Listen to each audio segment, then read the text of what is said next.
Hello বন্ধুরা, কেমন আছো? আশা করি যে যেখানে আছো সবাই খুব ভালো আছো। বন্ধুরা, আমার শরীরটা ভীষণ খারাপ, খুব খারাপ।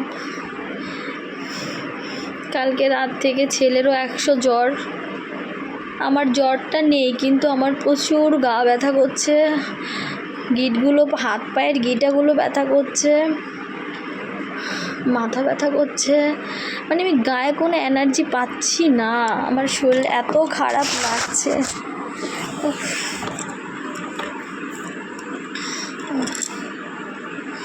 বন্ধুরা, কিছু ভালো লাগে না গো, সত্যি খুব খারাপ লাগে এই অসুস্থ শরীর নিয়ে। আজকে মঙ্গলবার, মঙ্গলচণ্ডী পুজো করতে হয়, সেই মঙ্গলচণ্ডী পুজো করে আসলাম। দাঁড়ানোর শক্তিটুকু পাচ্ছি না, কিন্তু সংসারের কাজ আমাকে ছাড়ছে না, সে করতে হচ্ছে। ছোট বাচ্চাটাকে সামলাতে হচ্ছে। সোনাটা খুব জ্বর, প্যারাসিটামল দিয়ে দিয়েছি, কাশির ওষুধ দিয়ে দিয়েছি। শরীর একদম ভালো লাগছে না গো। জানো তো, বিয়ের আগে যখন খুব শরীর খারাপ হতো, মার কুলে মাথাটা রাখতাম।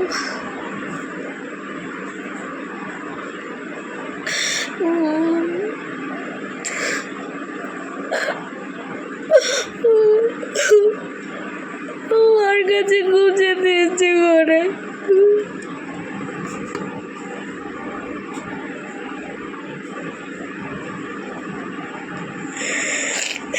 শরীর অসুস্থ হলে যেমন মাকে আমি খুব মিস করি,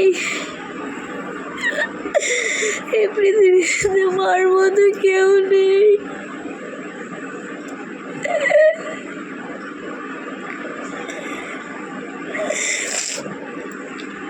আবার এত অসুস্থ, এত শরীর খারাপ, কে আমার খেয়াল রাখে? কেউ খেয়াল রাখে না।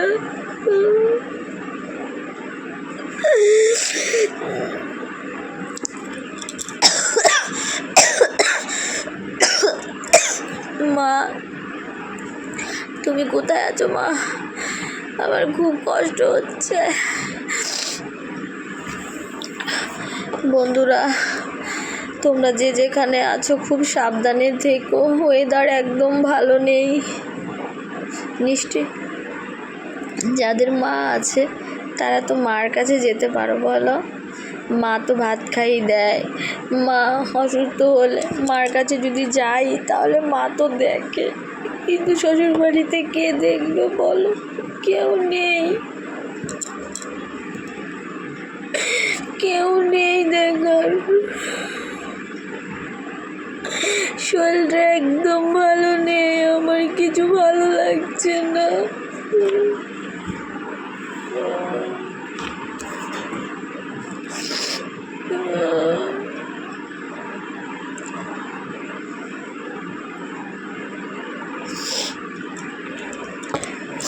মেয়েদের জীবনটা কেন এত কষ্টের বলো তো?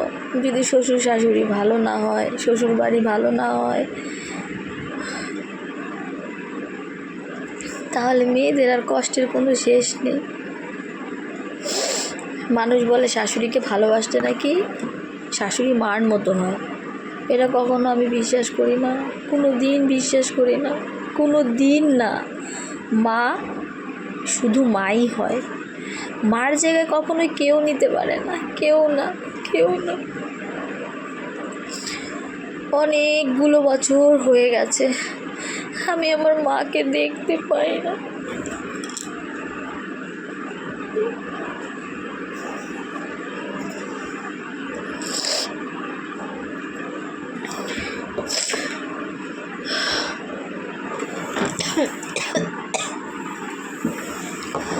ঠিক আছে বন্ধুরা, সবাই ভালো থেকো, আমার জন্য আশীর্বাদ করো, আমার শোনার জন্য তোমরা আশীর্বাদ করো, যাতে আমি আর আমার ছেলে সুস্থ হয়ে যাই।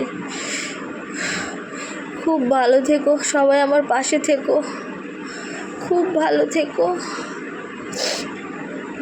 কথা বলতে পারছি না, খুব কষ্ট হচ্ছে। টাটা।